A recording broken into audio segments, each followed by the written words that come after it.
योगी की भाषा संत की नहीं धमकाने वाली, नरेश उत्तम पटेल ने बोला।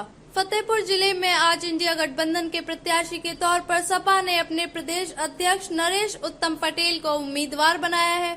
बता दें कि फतेहपुर की सीट सपा कोटे में गई थी, जिसके तहत नरेश उत्तम पटेल को प्रत्याशी बनाया गया है। नरेश उत्तम पटेल कल आखिरी दिन अपना नामांकन करेंगे। समाजवादी पार्टी के प्रदेश अध्यक्ष नरेश उत्तम ने विपक्ष पर बड़ा हमला किया है। वहीं उन्होंने सीएम योगी पर बड़ा हमला करते हुए कहा कि योगी की भाषा संत की नहीं धमकाने वाली है।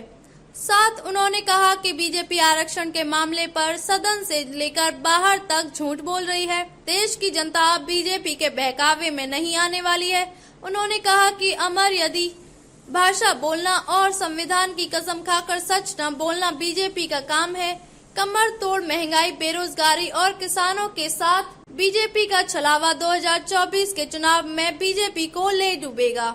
आने वाले वक्त में इंडिया गठबंधन की अगुवाई वाली केंद्र में सरकार बनेगी। वहीं उन्होंने महंगाई समेत तमाम मुद्दों पर खुलकर बात की और कहा कि देश की संपत्ति को प्राइवेट हाथों में और चंद बिजनेसमैनों के जरिए देश का सौदा करना बीजेपी को महंगा पड़ेगा। आंदोलन के रूप में इस देश में बढ़ती हुई बेरोजगारी सबसे बड़ी समस्या है।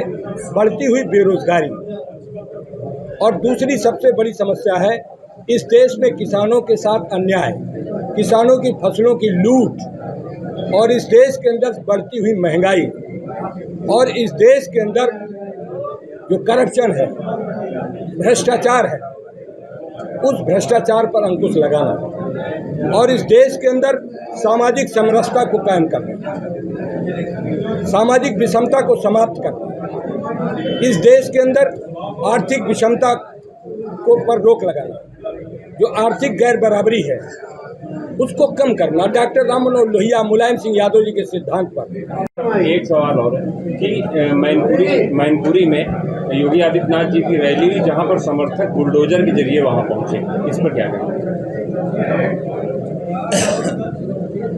देखिए, योगी आदित्यनाथ जी महंत हैं, संत हैं और संत की भाषा, मुख्यमंत्री की भाषा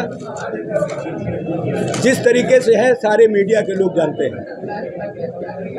उनकी भाषा किस तरीके से है, ये भाषा सद्भाव की होनी चाहिए, न धमकाने की न झूठ बोलने की,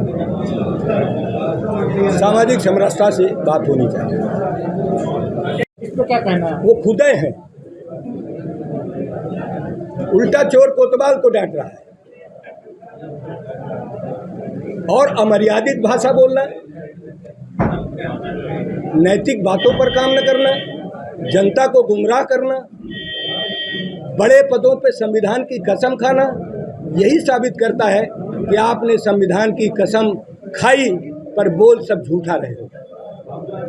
अध्यक्ष जी, एनडीए अभी भी आरक्षण विशेष अवसर के सिद्धांत पर डॉक्टर राम मनोहर लोहिया ने, बाबा साहब अम्बेडकर ने हमारे संविधान में दिया।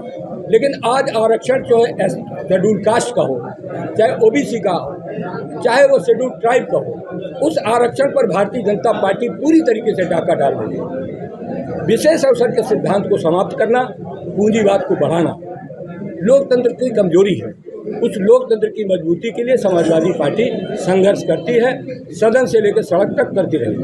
आरक्षण को लेकर सरकार लगातार कह रही है कि भ्रम फैलाया जा रहा है। भारतीय जनता पार्टी के यही कथन तो कहलाते हैं कि झूठ बोलने वाली पार्टी है।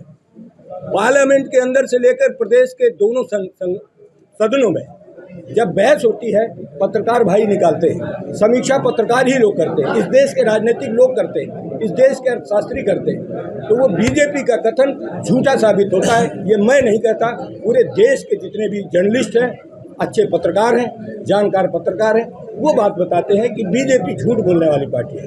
स्थिति कुछ दूसरी है। इस देश में आर्थिक गैर बराबरी बहुत बढ़ गई है। आप सभी पत्रकार लोग हैं, जानकार लोग हैं, आप ही डाटा देते हैं। हम लोग उन्हीं पत्रकार भाइयों के लेखों से, उनके वक्तव्यों से सीखते हैं, सारे आंकड़े देते हैं कि हमारे देश के अंदर चंद उद्योगपतियों का 15 लाख करोड़ रुपया चंद उद्योगपतियों का 15 लाख करोड़ रुपया माफ किया।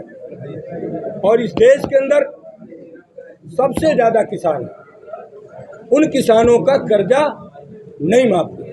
समाजवादी पार्टी इंडिया गठबंधन जीत कर जाएगा तो इस देश के किसानों का कर्जा माफ होगा और इस देश के अंदर बेरोजगारी पर लगाम लगेगी।